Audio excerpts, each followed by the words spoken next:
جبت لكم سر البطاطس المقرمشه. بصوا يا جماعه، قرمشه البطاطس بصوا من جوه طريه ومقرمشه من بره. معاكم ابانوب، وبدل ما هتروحوا تاكلوا بطاطس كده مقرمشه في المطاعم اللي هي لا، انا جبتها لكم وجبت لكم الطريقه. يلا شجعوني واعملوا لايك وكومنت وكمان شير. يلا قولوا لي بقى سلم ايديك علشان اتشجع وانزل لكم وصفات كتير.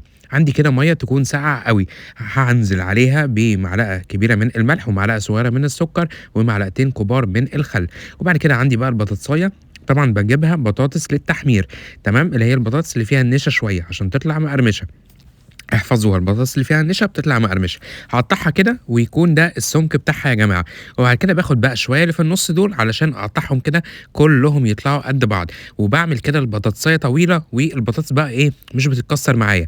علشان بقى بديكوا تكنيك معين هتمشوا عليه، هتكون البطاطسايه حلوه وجميله ودرجه الزيت بتاع التسويه بتاعها تمام. هاخد بقى البطاطس بتاعتنا وانزلها بقى في الميه الساقعه اللي انا حطيت لها ملح وكمان سكر وكمان خل. طيب هاقلّب بقى فيها وممكن أسيبها كده إيه، مثلًا بتاع 10 دقايق، ربع ساعة، عايزين تسيبوها أكتر ما فيش مشكلة، بس لازم البطاطس تتحط في المحلول ده عشان تطلع حلوة ومقرمشة. وبعد كده باطلّعها كده على البلانشة، وبعد كده بانشّفها خالص من المَيّة اللي فيها. لازم يا جماعة تنشف من المَيّة اللي فيها. بعد كده بقى عندي الزيت بتاعنا يا جماعة، الزيت يكون سخن ما يكونش بيغلي، تمام. حاجة تاني يعني زي ما باقول لكم الزيت يكون سخن مش بيكون بيغلي، تمام. وبعد كده أسيبها خالص، أبدأ أنزّل البطاطس وأسيبها خالص وما ألمسهاش خالص يا جماعة. بُصّوا بتاخد غلوة إزاي، ما ألمسهاش خالص. أول بقى ما تاخد الدرجة دي، اللون ده، بُصّوا هي ماسكة نفسها، يعني بُصّوا هي ماسكة نفسها لون أبيض كده واخدة الcover. هابدأ أطلّعها كده، أطلّعها على مصفى، أطلّعها بقى على طبق اللي أنتم عاوزينه.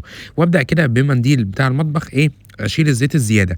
طَب أسألكم بقى سؤال، أنا في المَيّة اللي أنا حطيتها، حطيت مَيّة ساقعة والّا مَيّة سخنة اللي في أول الفيديو؟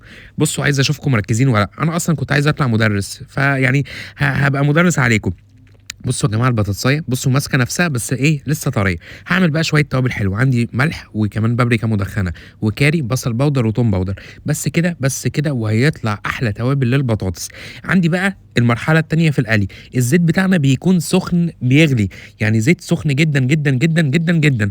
حوّل بقى ما أنزّل البطاطس بُصّوا بتبدأ إيه، بتبدأ تغلي. لو أنتم فاكرين في أول الفيديو، أول ما نزّلت البطاطس خدت وقت كده علشان إيه، علشان تبدأ تتحمّر.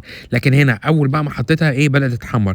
في ناس بتحبها للدرجة دي، شايفين، أنا مامتي بتحبها للدرجة دي، بس أنا باحبها للدرجة الأغمق شوية، تاخد بقى سِنّة إيه، الدهبي دي. هابدأ كده أطلّعها وأبدأ بقى أحطها على مصفى أو أحطها على طبق. أنا كنت هاكلها على طول، فأنا حطيتها على طبق وصفيتها بقى خالص من كل الزيوت اللي فيها، تمام. هابدأ بقى أحط بقى رشة حلوة من البهارات اللي أنا حطيتها، ويالّا بقى بينا نبدأ كده نقدّمها مع طبق الكاتشب الجميل اللي كل حبايبنا وولادنا بيحبوه. وعلى فكرة الكاتشب ده أنا كنت عامله في فيديو، لو أنتم عايزين الفيديو بتاع الكاتشب قولوا لي وأنزّله لكم تاني. عملت لكم النهارده سر البطاطس المقرمشة وأنا اسمي أبانوب، اعملوا شير للوصفة.